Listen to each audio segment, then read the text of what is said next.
All right, thank you, Dwight. Morning, everyone. Today I want to give an overview of the work that we've been doing on ocean acidification at the Howard Laboratory. I'm assuming everyone is able to see my slides. I want to begin by acknowledging our funders and participants. The NOAA Ocean Acidification Program has been our primary funder. We've also received internal support through my Science Center, the Northeast Fisheries Science Center, and a large number of team members on this ocean acidification project listed here in the third bullet are folks from our laboratory, the Howard Laboratory at Sandy Hook. They are derived from both the behavioral ecology branch and marine chemistry. I'll mention several later in the talk in terms of points of contact for further information. And we also, this work I'll talk about today supports a collaboration with two colleagues at Rutgers University. In terms of what I'm going to do today, I want to first spend a bit of time on what is the problem regarding ocean acidification. I'll then discuss what we are doing about it, and by we I'm talking about the Northeast Fisheries Science Center, but specifically colleagues of mine and myself at the Howard Laboratory at Sandy Hook. Next, what have we found out to date? I'll give you some results from our first experiments and tell you where we are with regards to others and other activities we're involved in. And lastly, what's next? So let me begin by addressing the question of what is the problem? Well, the problem is atmospheric carbon dioxide. There's too much of this. And the way that it presents itself in terms of marine life is that a good fraction, around 30% of the atmospheric CO2 is absorbed by the ocean seawater at the surface. And that addition of CO2 into the aquatic environment leads to an increased amount of carbonic acid, which also increases the pH to some degree. But further, there are a variety of acid-base derivatives that occur due to chemical reaction in the ocean. An important one being bicarbonate due to the addition of hydrogen ions, which makes the water more acidic. Those hydrogen ions rapidly react with the carbon-informed carbonate, which results in increase in the bicarbonate and a decrease in the carbonate and a decrease in pH. And this is important because a good number of organisms require carbonate, either through calcium carbonate for the making of shells and exoskeletons, or aragonite, which forms otoliths of fish, and other properties that are regulatory mechanisms that are influenced by a more acidic ocean environment. So in terms of the biological effects of this high CO2 problem, this lower carbonate may affect, and again the evidence is accumulating at a lower rate with fish than shellfish, but I'll go over that in a minute. But it may affect the deposition of shells, exoskeleton otoliths. It may also affect the viability of the organism, including fertilization rates, rates of mortality, and growth of the young life stages, which are particularly vulnerable to change in pH and elevated CO2, and also the organismal condition. So in terms of what is the problem and what do we know, with "know" perhaps in quotes, we've been involved as part of our what are we doing about the problem is surveying the literature, and this plot on the left shows the summation of studies on early life stage responses to ocean acidification in marine fishes from up until June of last year. And you can see there's an accelerating number of publications over the last 5 or 6 years. This number in 2013 is going to be larger than 2012. The earlier work in 03-04 was more on hypercapnia and the effect of high CO2 on adult fish in aquaculture or artificially high density situations. So there's a growing number of studies. As of the middle of last year, around 32 papers we were able to find through Web of Science, Google Scholar, etc. But these studies aren't random with respect to taxonomy or geographic location. Quick summary here on the right, this pie diagram shows the proportion of different fish families listed there on the right that have been the focus of these studies. And you'll see that the dominant taxonomic group are the palmacentrids, the clownfish group, with some gattids, and the other largest section is the other.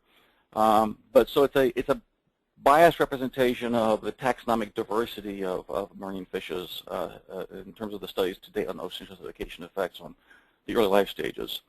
Furthermore, there's a bias with respect to where these studies have been done. This happens to be a map with the icon of the fish representing laboratories where research has been conducted on early life stage responses to ocean acidification. And 4 or 5 labs in the U.S., several in Northern Europe, Norway, Bergen, IMR, as well as the Kiel Laboratory being the primary contributors. Several laboratories in Japan and one in Korea, and then 2 locations in Australia, where the preponderance of work on ocean acidification effects on the has been done. And this is the palmacentrid bias I referred to earlier. So what we've done in terms of trying to set a context in terms of understanding of what we do know is conducted a meta-analysis based on literature values of what's been reported for early life stage responses to high CO2 levels. And what I'm showing here on the left is a summary of some of that analysis, and this is based again on the literature up until mid-summer of last year, where I'm plotting effect size, which is the natural log difference between the treatment and the treatment control, if you will, and the perturbation in CO2 for 6 different response variables. And the way to interpret this graph is if the mean is significantly different than 0, and my dashed line is not on the 0 line here for some reason, but if there's a significant deviation from that 0, i.e. no effect, there's a significant treatment effect on those responses. And the asterisks signify those significant treatment effects. So we have significant effects on survival in the early life stages, mass, in this case of the larvae, otolith length, and olfactory preference. So that summary is based on, after we ran the work through our criteria, what studies were acceptable for our criteria to be reported and compared to cross studies. There were 14 publications, but many of these publications have multiple experiments within them, either on multiple species or on different years or different conditions. But there's a total of an N of 40 for that analysis. And as I just summarized, there were significant effects on the response variables, and we tested a variety of hypotheses regarding whether or not, for instance, in this case, taxonomy was explaining a significant amount of the variation that we observed in the log response ratio, or if habitat type, specifically tropical, temperate, boreal, or egg habitat, egg type, pelagic versus demersal, as well as other hypotheses we tested. And we did find that on the otolith size, there was significant difference between taxonomic groups in terms of the effect of high CO2 on those families, and also an effect due to egg habitat or egg type, was it buoyant or sinking. And I'll mention again that there are clearly biases in the data that we've been able to accumulate due to phylogeny, as I showed in the pie diagram before, and also in geographic coverage.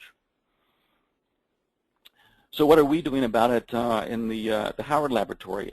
We've been involved, some of the work that I just showed you was the meta-analysis, but our primary effort has been focused on experimental analysis of the responses of some key species to our region to elevated CO2 levels. And we've also been involved in outreach work with respect to ocean acidification that I won't have much time to speak about today. I'll just mention it now and in the summary.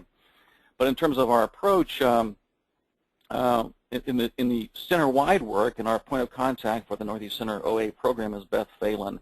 With the Royal we, have been involved in local to regional monitoring, in evaluation of mechanisms, through experimentation, and in modeling of species and ecosystem responses to high CO2. But again, our work is primarily deals with the experimental analysis, and here I define the mechanistic approach is using experimentation as a means to identify and quantify effects tailored to the current state of the knowledge on this topic. So if you can think about the progression of knowledge, let's start with at the far left, this blue circle. You think of that as a 0, where you know very little about a topic. In this case, it's not too far from the truth regarding the middle part of the last decade with regards to OA effects on marine fishes. And the progression of knowledge generally follows such that the first focus is on an experimental approach is to demonstrate effects occur. Once that's been established, or in some cases, if the organism and the logistics permit it, concurrent with the demonstration of effects, one might be able to identify the possible consequences of the effects that are observed. And lastly, in this progression is the step we'd all like to be at with any topic, and that is determine the likelihood of occurrence of these effects and their consequences.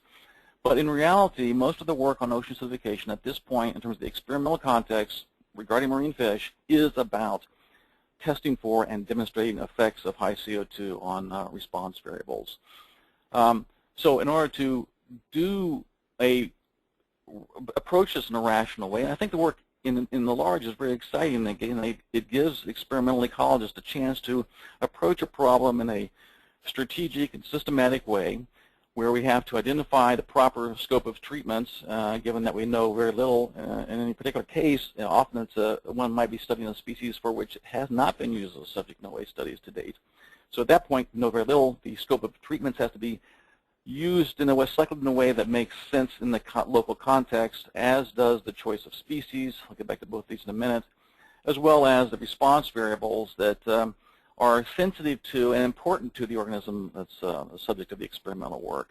So the way we're approaching the experimental design in this sequence is our first type of experiments that we do are these single-factor, one-way ANOVA approaches, a step one experiments in which we have multiple CO2 levels and measure a response. We actually measure multiple responses, but in this case, in the schematic, what we see is a response, say it's survival, goes from high to low as CO2 increases.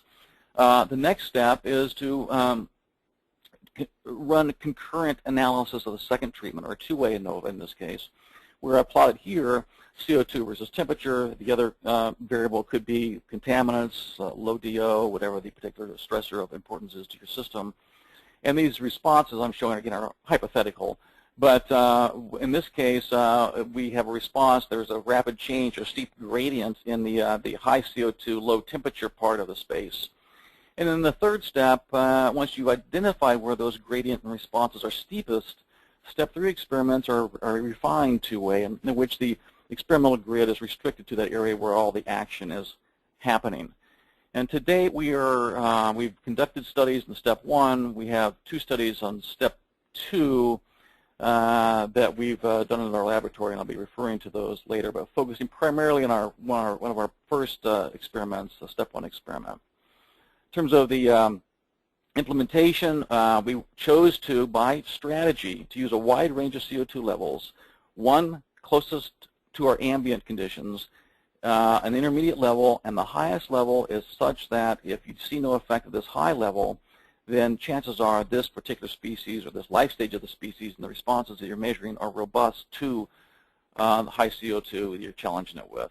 Our particular system is designed to be used for the step 2 and 3 experiments, in that we have up to 5 different CO2 treatments that we could implement.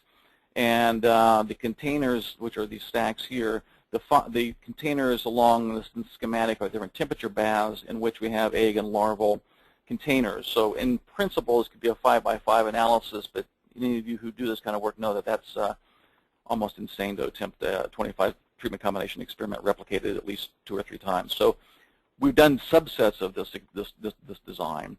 Let me show you some pictures of what they actually looks like. And we have all of our pre-treatment water treatment up at this mezzanine level in one of our laboratories, a 16-foot high ceiling, which comes in very handy in this case.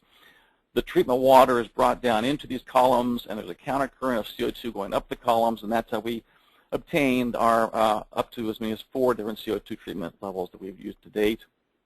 And this water then is pumped into our rearing container, which is shown here under the hood. Each one of these polycarbonate containers has an inflow-outflow, lidded, covered in this tarp, and the other side of the white tarp is black tarp, so there's a black contrast background. And this holds up to 13 containers in any one temperature bath. Looking down into one of those containers, these polycarbonate containers, the 16 liters. We see the inflow underwater here, a double-headed outflow, screened outflow.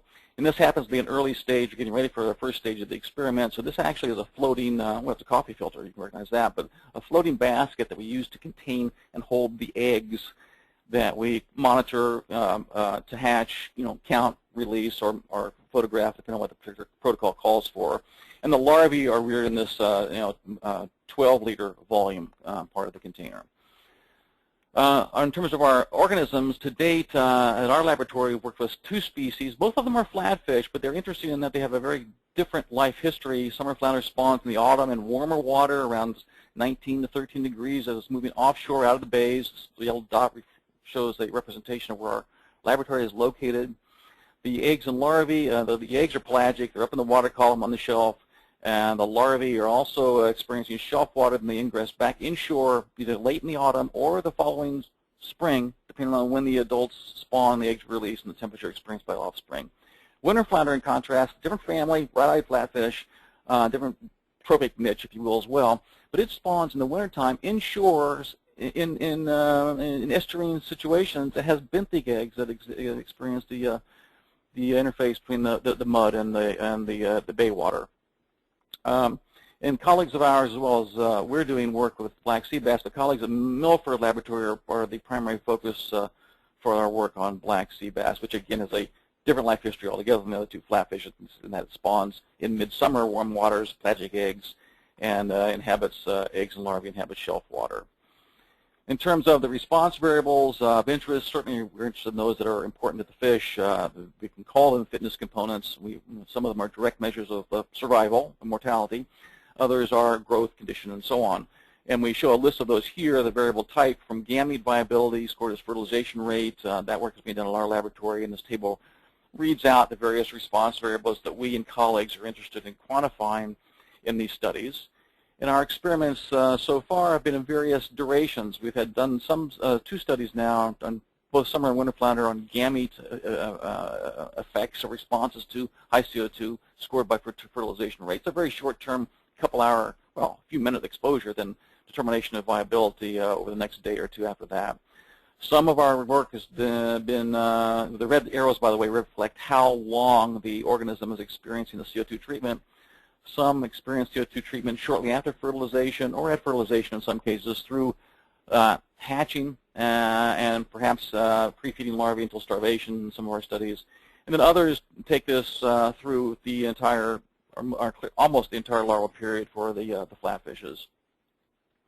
Today I'll be talking about 2 experiments that have these 2 durations, the pre-feeding embryo and yolk sac larvae, as well as the feeding larvae.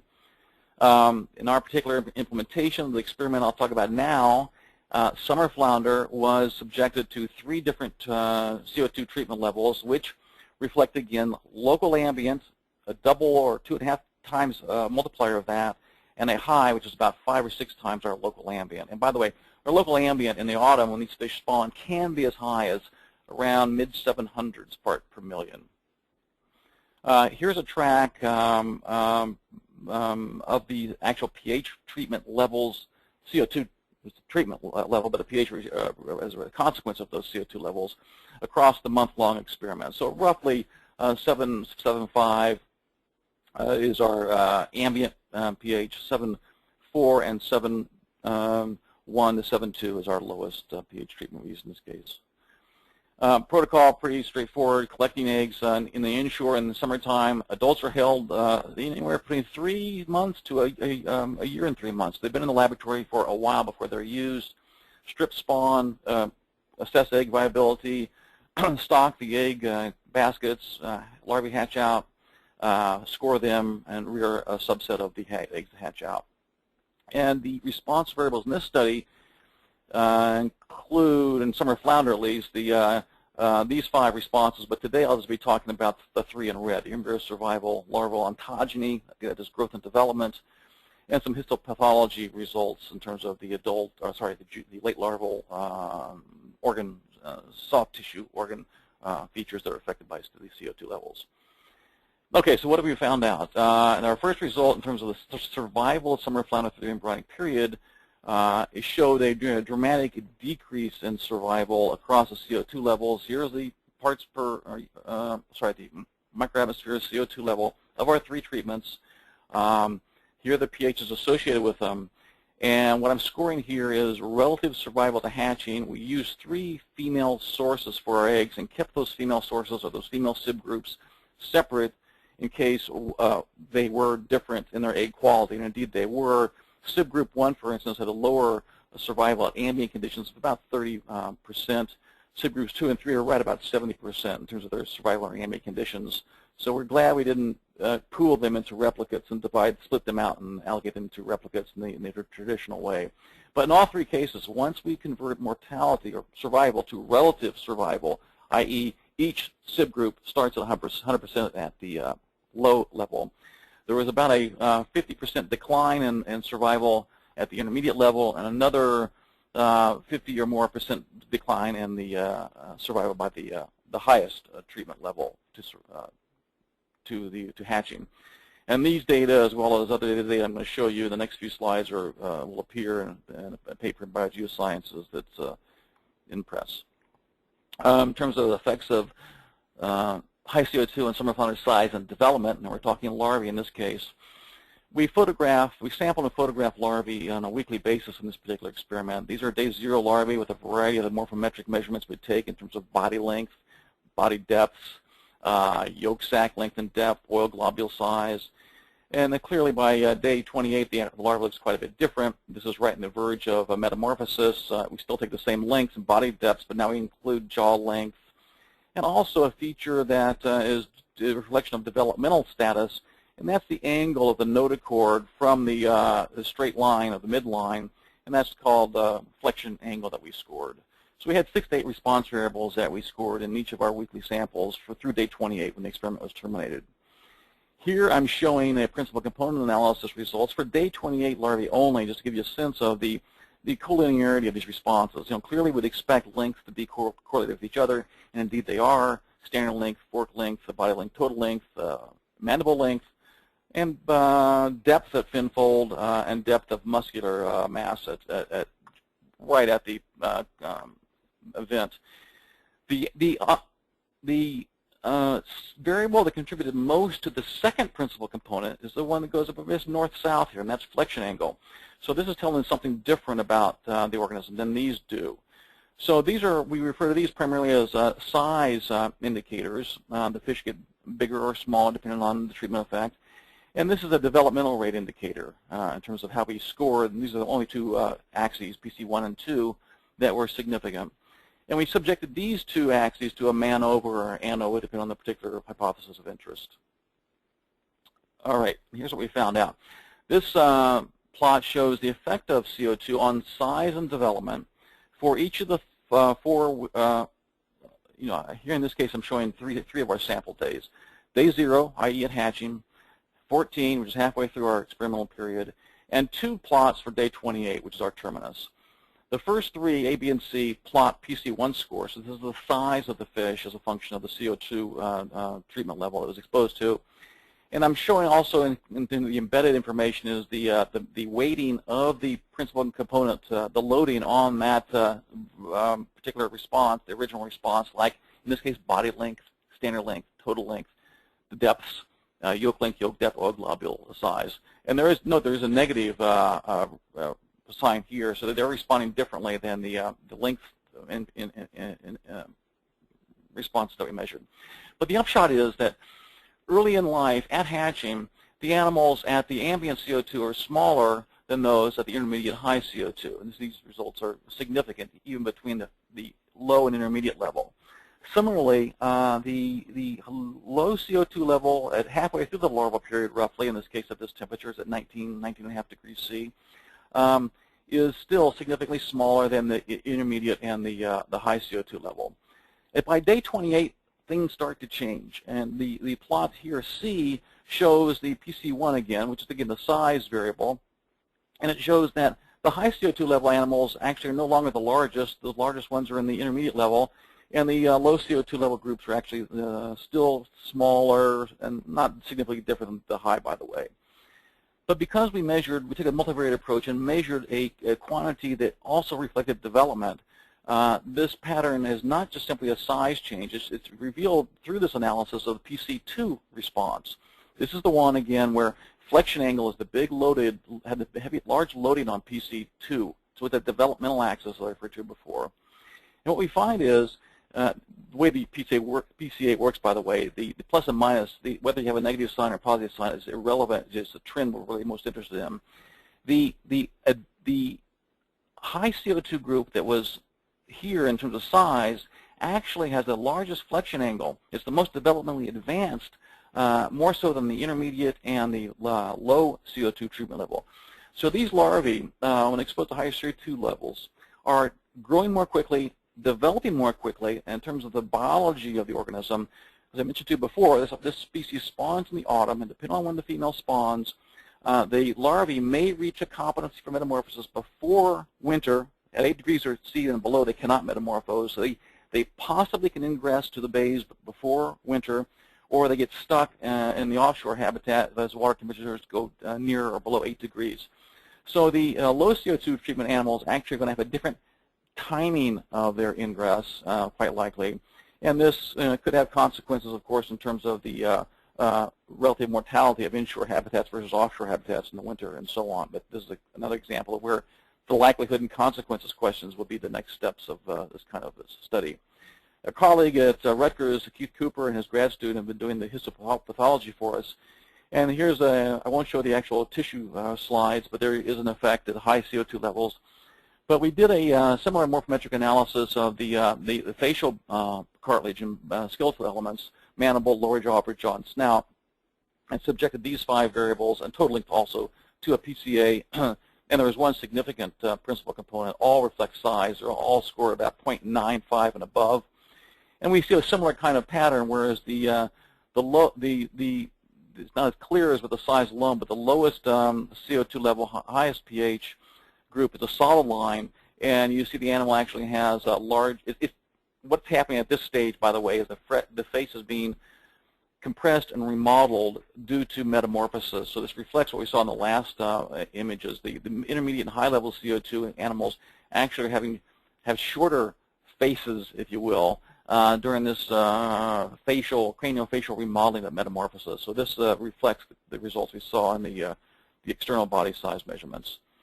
In terms of what's next, we have performed and are now analyzing 2 of these step 2 experiments, these 2-way experiments where we cross CO2 and water temperature in a 3x3 and a 3x4 design, with the 3 and 4 being the CO2 treatment levels, summer flounder and winter flounder. And those response variable sets have been expanded to include fertilization rates, condition scored through RNA-DNA ratios, and gene expression, again, with our collaborator at Rutgers. We're going back and adding information to our meta-analysis with publications since last June. There's now about 50, or we had 32 publications we assessed last summer. Again, like I said before, 14 qualified for our meta-analysis. 40 experiments were included in those 14. And we're expanding our criteria for inclusion in these tests. The original criterion we only included studies in which the pH dropped no more than 0.5 units below ambient. We had other criteria as well, but we're doing a stepped expansion of those inclusion criteria.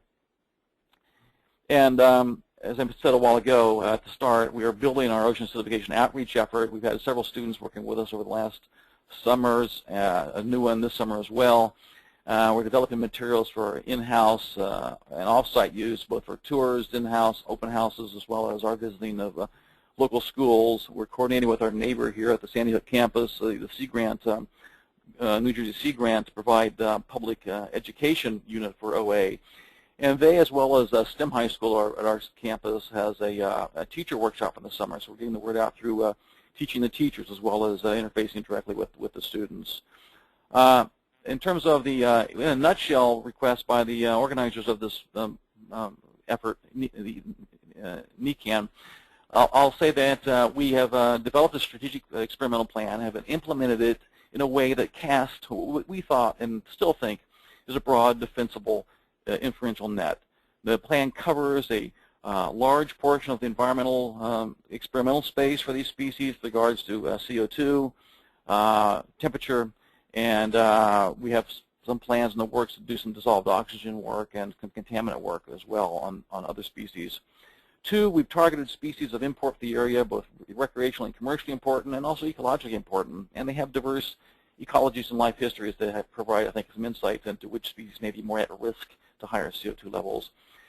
And 3rd, we've measured responses with the intent of capturing these subtle yet important effects, because as I said in my abstract, I believe, few conclusions can be drawn at this point about responses of fish, other than we can expect the effects of CO2 to be subtle, species and life stage specific, and potentially to interact with other stressors. So we're trying to illuminate some of the patterns that are being emerging from our work through using diverse life histories and also literature work. So the initial results from the summer flounder experiment, the one-way CO2 treatment, showed embryonic period mortality, body size, and developmental rate, all to increase with increasing CO2 concentrations. But the pattern, the trajectory, the zoonogenic trajectory is not as simple as simply that.